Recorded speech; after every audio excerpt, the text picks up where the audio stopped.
There's a moment when you realize that most of your choices aren't really yours. The coffee you bought this morning, the news you watched last night, the opinion you formed about that political issue, even the clothes you're wearing right now. You thought you chose them freely. But what if I told you that every single one of these decisions was carefully engineered by people you've never met? The elite don't control you with force. They don't need armies or police to make you comply. They've discovered something far more powerful: invisible influence. They've mastered the art of making you want what they need you to want, while making you believe it was your idea all along. Machiavelli wrote, "Everyone sees what you appear to be, few experience what you really are." 5 centuries later, this principle has evolved into the most sophisticated system of mass manipulation ever created, a system so elegant that its victims actually defend it. While you scroll through social media, watch Netflix, or shop online, you're participating in a psychological experiment. Every click is monitored. Every preference is cataloged. Every emotional response is analyzed, not to serve you better, but to control you more effectively. Today, you're going to see behind the curtain. You'll discover the psychological triggers that govern your daily decisions. You'll learn how a small group of people can steer the thoughts and behaviors of billions without ever being detected. And most importantly, you'll understand why this system works so perfectly that most people never even realize they're trapped in it. This isn't conspiracy theory. This is documented psychology. This is behavioral economics. This is how power really operates in the modern world. Once you see these mechanisms, you can never unsee them. But here's the thing: understanding how the game is played doesn't just protect you from manipulation. It teaches you how to use these techniques yourself. Let's establish a fundamental truth that will disturb you. You are not making independent decisions. You think you are, but you're actually following a script written by behavioral psychologists, data scientists, and influence architects who understand your mind better than you do. The old model of control was obvious. Kings commanded, subjects obeyed, dictators threatened, people complied. But modern control is invisible. It operates through choice architecture, the careful design of environments that nudge you toward predetermined decisions while preserving the illusion of free will. Think about your morning routine. You wake up and check your phone. Why? Because it was designed to be addictive. The red notification badges, the infinite scroll, the variable reward schedule. These aren't accidents. They're weapons of attention capture, developed by teams of neuroscientists and behavioral economists. You open a news app. The stories you see aren't chosen randomly. They're selected by algorithms, trained on millions of data points about your personality, your fears, your biases, your emotional triggers. The goal isn't to inform you. It's to keep you engaged, angry, afraid, or excited enough to keep consuming. You stop for coffee. The store layout, the music, the lighting, even the smell of every element has been tested and optimized to increase spending. The limited time offers create artificial scarcity. The loyalty program exploits your loss aversion. The mobile app gamifies your purchases. Nothing is left to chance. Machiavelli understood this principle in its primitive form. He knew that the best way to control people was to make them think they were free. Modern elites have perfected this concept into a science. They've created what psychologists call the illusion of choice, but giving you multiple options that all lead to the same outcome. Consider social media platforms. You can post whatever you want, follow whoever interests you, express any opinion. Complete freedom, right, wrong. The algorithm determines what you see, which shapes what you think about. The interface design influences how you interact. The social proof mechanisms guide your behavior. You're free to choose, but only from options they've pre-selected. The genius of this system is that it feels natural. It doesn't trigger your resistance because it doesn't feel like control. You're not being forced to do anything. You're simply being presented with carefully crafted choices in environments designed to push you toward specific decisions. And here's the most unsettling part. The better this system gets at predicting and influencing your behavior, the more it starts to feel like it's reading your mind. But it's not reading your mind. It's writing it. The elite don't control masses through logic or rational argument. They control through emotion, because emotion bypasses critical thinking. They understand that people don't buy products. They buy feelings. They don't choose candidates. They choose identity. They don't adopt opinions. They adopt tribal membership. Here's how it works. First, they identify your deepest psychological needs: security, belonging, status, purpose, control. Then they create products, messages, and experiences that promise to fulfill these needs. But here's the crucial part. They never actually fulfill them completely. They keep you in a state of perpetual seeking. Social media is the perfect example. You scroll through feeds, seeking connection, validation, purpose. The platform gives you just enough minimum buzz, a few likes, a supportive comment, an interesting article, to keep you engaged. But it never gives you enough to feel truly satisfied. The moment you do, you'd stop using it. This is called intermittent reinforcement, and it's the same psychological principle that makes gambling addictive. Random rewards are more powerful than predictable ones because they keep you hoping for the next hit. Every time you check your phone, you're pulling a slot machine lever. The elite have weaponized basic human psychology against us. They exploit our confirmation bias by showing us information that confirms what we already believe. They trigger our fear of missing out by creating artificial scarcity. They activate our social proof mechanisms by showing us what people like us are doing. They understand that humans are tribal creatures. We need to belong to groups, and we need those groups to be superior to other groups. So they create artificial tribes, political parties, brand communities, lifestyle movements, and then sell us the symbols of membership. Look at political polarization. It's not an accident. It's a business model. Extreme positions generate more engagement than moderate ones. Anger and fear drive more clicks than nuance and understanding. So the algorithms amplify the extreme voices and suppress the moderate ones, creating an illusion that society is more divided than it actually is. The same principle applies to consumer culture. They don't sell you products. They sell you identity. You don't buy Apple products because they're objectively better. You buy them because you want to be the type of person who uses Apple products. The elite have convinced you that your purchasing decisions are expressions of your personality. This is why marketing has evolved from selling features to selling lifestyles. They're not trying to convince your rational mind. They're trying to seduce your emotional brain.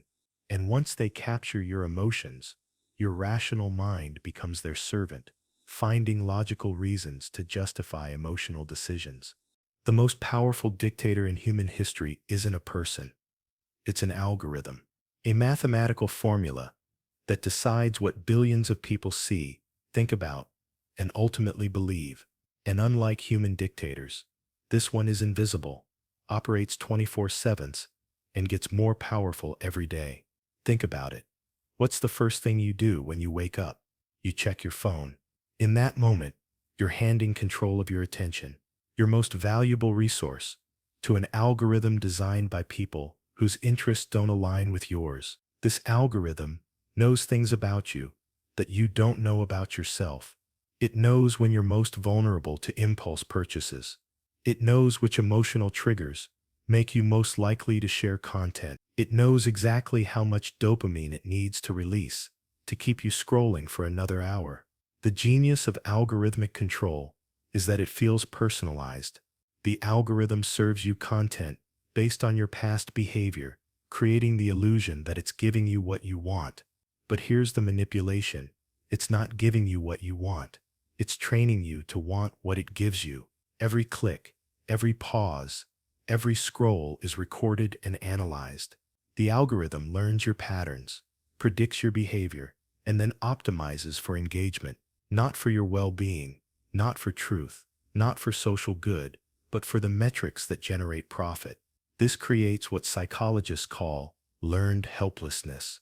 You become so accustomed to having your choices curated for you that you lose the ability to seek information independently. Why research something yourself when the algorithm will just tell you what you need to know? But the algorithm doesn't just reflect your preferences, it shapes them. If you click on one political article, you'll see more political content. If you watch one type of video, similar videos will dominate your feed. Gradually, your worldview narrows to what the algorithm decides you should see. This is how echo chambers are created, not by your conscious choice, but by mathematical optimization. The algorithm learns that showing you challenging or contradictory information makes you disengage, so it stops showing it to you. Over time, you become convinced that your worldview is universal because it's all you see. The most terrifying part? The algorithm gets better at controlling you than you are at controlling yourself. It knows you'll check your phone when you're bored, lonely, or anxious, so it sends notifications at exactly those moments. It knows you're more likely to make impulse purchases when you're tired, so it shows you ads at the end of long days. You're not using these platforms. They're using you. You're not consuming content. You are the content being consumed by an attention economy that profits from your distraction. Here's something that will disturb you. Most of your political opinions weren't developed through careful consideration of facts.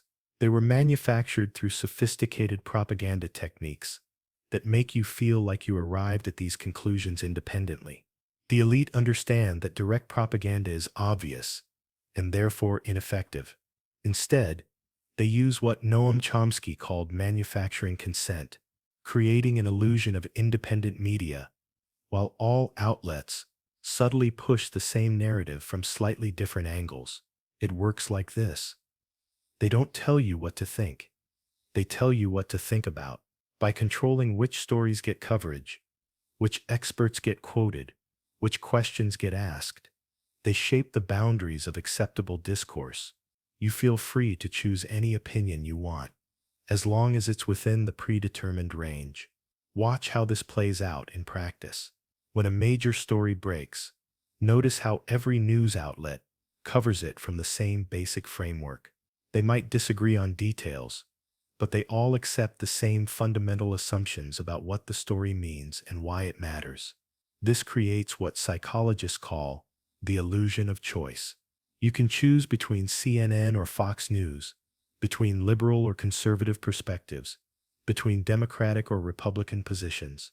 But both sides operate within the same system, serve the same corporate advertisers, and avoid questioning the fundamental structures that keep the elite in power. The genius is in the appearance of conflict.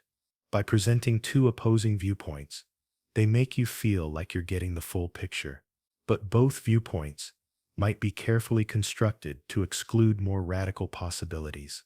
You think you're choosing between all possible options, when you're actually choosing between the two options they want you to consider.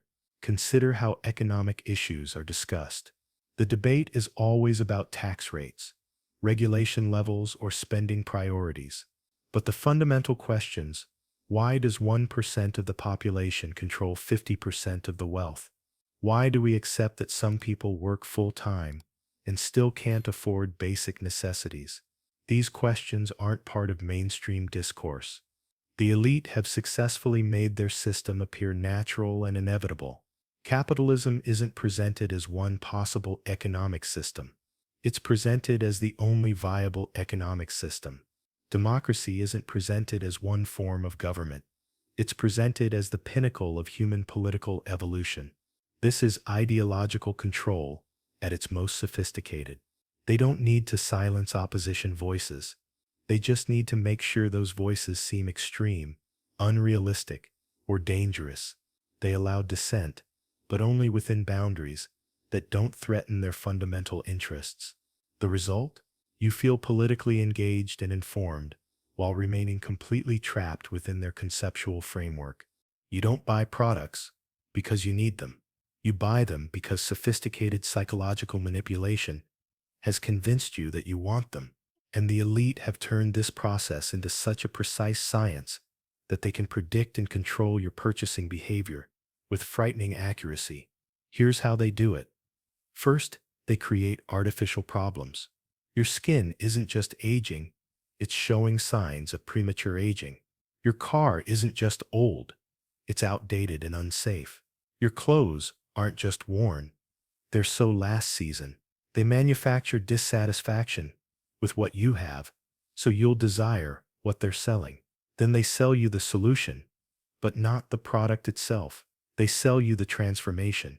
That expensive moisturizer isn't just cream, it's confidence. That luxury car isn't just transportation, it's status. That designer outfit isn't just clothing, it's identity. They exploit your deepest insecurities and highest aspirations simultaneously. You're not good enough as you are, but you can become the person you want to be if you just buy the right products. It's psychological manipulation disguised as consumer choice. The timing of these messages isn't random. They know exactly when you're most vulnerable to each type of appeal. Feeling lonely? Here's an ad for a social product. Feeling insecure? Here's a beauty product. Feeling inadequate? Here's a luxury item that will solve everything. They've gamified consumption through loyalty programs, limited time offers, and social proof mechanisms. Only 3 left in stock. Your friends also bought this. You've earned a reward. These aren't informational messages. They're psychological triggers designed to bypass your rational decision-making process. Consider how they use scarcity and urgency. Black Friday sales, flash sales, limited editions. These create artificial pressure to buy now rather than think it through. They know that time for reflection is the enemy of impulse purchasing, so they eliminate that time. They've also weaponized social comparison. Through social media, they can show you exactly what your peers are buying, wearing, experiencing. They transform consumption from a private act into a public performance. You're not just buying for yourself, you're buying for your image. The most insidious part is how they make you feel smart for falling for it. They give you deals that make you feel like you're gaming the system. They provide research that confirms the wisdom of your purchase. They create communities of other buyers who validate your decisions. You think you're a rational consumer making informed choices in a free market, but you're actually a psychological subject being manipulated by behavioral experts who understand your mental patterns better than you do. Here's a truth that will shake your faith in the system. Your vote doesn't matter as much as you think it does. Not because voting is rigged in the obvious sense, but because the real decisions are made before you ever get to the ballot box. The elite control democracy, not by controlling the counting, but by controlling the choosing. They determine which candidates have access to funding, media coverage, and organizational support. By the time you vote, you're selecting from a pre-filtered list of acceptable options. Think about how political campaigns actually work. Candidates need millions of dollars to run viable campaigns. Where does that money come from? Wealthy donors and corporate interests who expect something in return. No candidate can survive without this support, so no candidate can afford to seriously threaten the interests of their funders. The genius is that this creates the illusion of choice, while ensuring that all viable choices serve the same fundamental interests.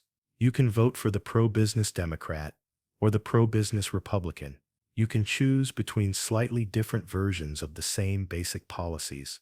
Meanwhile, the real power operates outside the electoral system entirely. Corporate lobbyists write legislation. Think tanks funded by billionaires shape policy debates. Regulatory agencies are staffed by people from the industries they're supposed to regulate. The elite have successfully separated the appearance of democracy from its substance. You get to participate in elaborate rituals of democratic engagement, campaigns, debates, elections, while the actual decisions about economic policy, foreign intervention, and resource allocation happen in boardrooms and private meetings you'll never hear about. They've even convinced you that this is how democracy is supposed to work. Political polarization isn't a bug in the system. It's a feature. While you're arguing with your neighbors about cultural issues and partisan talking points, the elite quietly pursue policies that benefit them regardless of which party is in power. Notice how certain issues never seem to get resolved, despite decades of political promises. Healthcare costs, student debt, infrastructure decay, wealth inequality. These problems persist because solving them would threaten powerful interests, so they remain talking points for campaigns but never become action items for governance. The most effective way to control a democracy isn't to rig elections. It's to ensure that all electable candidates serve your interests. It's to make the population fight over symbolic issues while ignoring substantive ones. It's to create such a complex system that citizens feel overwhelmed and defer to experts who happen to serve elite interests. You feel politically engaged because you vote, debate, and follow the news. But your engagement is carefully channeled into activities that change nothing fundamental about how power actually operates. The ultimate form of control isn't controlling what people do. It's controlling what people believe is true. And the elite have developed techniques for managing information that make traditional propaganda look primitive by comparison. They don't just spread false information. They flood the zone with so much information, so true, false, and ambiguous, that people lose the ability to distinguish between them. This isn't about making you believe specific lies. It's about making you doubt the possibility of truth itself. When everything is questionable, nothing can challenge their power. When people can't agree on basic facts, they can't organize effective opposition. When citizens are confused and overwhelmed by contradictory information, they become politically passive. Here's how it works in practice. They fund studies that reach opposite conclusions. They create expert panels that disagree with each other. They establish news outlets that tell different versions of the same story. They generate so much conflicting information that the average person gives up trying to figure out what's actually true. This is especially effective with complex issues like climate change, economic policy, or public health. The science might be clear, but they can always find a few credentialed experts willing to disagree. They don't need to win the argument. They just need to make it seem like there is an argument. Social media has supercharged this strategy. They can now micro-target specific groups with information tailored to their existing beliefs and biases. Conservatives get conservative-friendly facts. Liberals get liberal-friendly facts. Everyone gets information that confirms what they already believe, while feeling like they're staying informed. The result is epistemic chaos, a situation where different groups of people operate with completely different understandings of reality. When people can't agree on what's true, they can't coordinate opposition to existing power structures. They've weaponized your cognitive biases against you. Confirmation bias makes you seek information that supports your existing beliefs. Authority bias makes you trust information from impressive-sounding sources. Availability bias makes you think frequently reported events are more common than they actually are. The most insidious part is how they've made you complicit in your own manipulation. They've convinced you that doing your own research means consuming media that confirms your pre-existing opinions. They've made you feel smart for rejecting mainstream sources while consuming alternative sources that serve the same elite interests through different channels. You think you're staying informed by consuming news and following current events, but you're actually participating in an information warfare campaign designed to keep you confused, divided, and politically ineffective. Truth becomes whatever serves power, and power shapes what feels true to you. Your smartphone isn't just a communication device. It's a psychological colonization tool that has successfully invaded your mental space and reorganized your consciousness around commercial interests. And you paid for the privilege of being colonized. Every app on your phone was designed by teams of neuroscientists, behavioral economists, and addiction specialists, whose job is to capture and monetize your attention. They study how slot machines work, how cocaine affects the brain, how intermittent reinforcement creates dependency, and then they build those principles into the tools you use every day. The notification is the weapon. That little red badge, that buzz, that ping, it triggers a stress response that demands immediate attention. Your brain releases cortisol, stress hormone, and then seeks dopamine relief by checking the notification. You think you're being informed. You're actually being trained like a laboratory animal. They've discovered that unpredictable rewards are more addictive than predictable ones. So they don't notify you every time something happens. They notify you randomly. Sometimes there's something important. Sometimes there isn't. This keeps you checking constantly because you never know when the next reward might come. The infinite scroll is another weapon. It removes natural stopping points from your consumption experience. Books have chapters, TV shows have episodes, but social media feeds never end. There's always one more post, one more video, one more update. You keep consuming because there's no natural place to stop. They've also weaponized your social instincts. Humans evolved to care deeply about what other members of their tribe think of them. Social media platforms exploit this by turning social approval into a quantified metric. Likes, shares, comments, followers. These become measurements of your social worth. The algorithm learns your emotional patterns and exploits them. It knows you're more likely to engage with content when you're angry, afraid, or outraged. So it feeds you exactly the type of content that generates these emotional states. You think you're staying informed about important issues. You're actually being emotionally manipulated for profit. Your phone knows where you go, what you buy, who you talk to, what you search for, how long you sleep, when you wake up, what makes you happy, what makes you sad. It knows you better than your closest friends or family members know you. And all of this information is used to predict and influence your future behavior. The most disturbing part? You can't live without it anymore. They've made these tools so integral to modern life that choosing not to use them feels like choosing to be socially and economically isolated. You're trapped in a system that profits from your psychological exploitation, and escape feels impossible. Now that you see the mechanisms of control, the question becomes, what do you do with this knowledge? How do you protect yourself from manipulation while still functioning in a world designed to exploit your psychology? First, understand that awareness is your primary weapon. The elite's power depends on your unconsciousness. The moment you recognize a manipulation technique while it's being used on you, it loses much of its power. You can't unsee what you've seen. Start by auditing your information diet. Notice where your opinions come from. Notice which sources make you feel angry, afraid, or outraged. These are probably manipulating your emotions rather than informing your mind. Diversify your sources, especially international perspectives that aren't captured by domestic power structures. Take control of your technology instead of letting it control you. Turn off all non-essential notifications. Use apps that block social media during certain hours. Regularly delete apps that seem designed to waste your time. Your attention is your most valuable resource. Protect it like you would protect your money.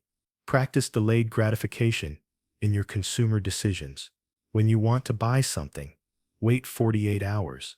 Often the desire will fade, revealing that it was artificially manufactured rather than genuine need. Ask yourself, am I buying this product, or is this product buying me? Develop independent verification habits. When you encounter information that confirms your existing beliefs, seek out credible sources that challenge it. When you hear about a scientific study, look up the original research rather than trusting media interpretations. When experts disagree, investigate who funds their research.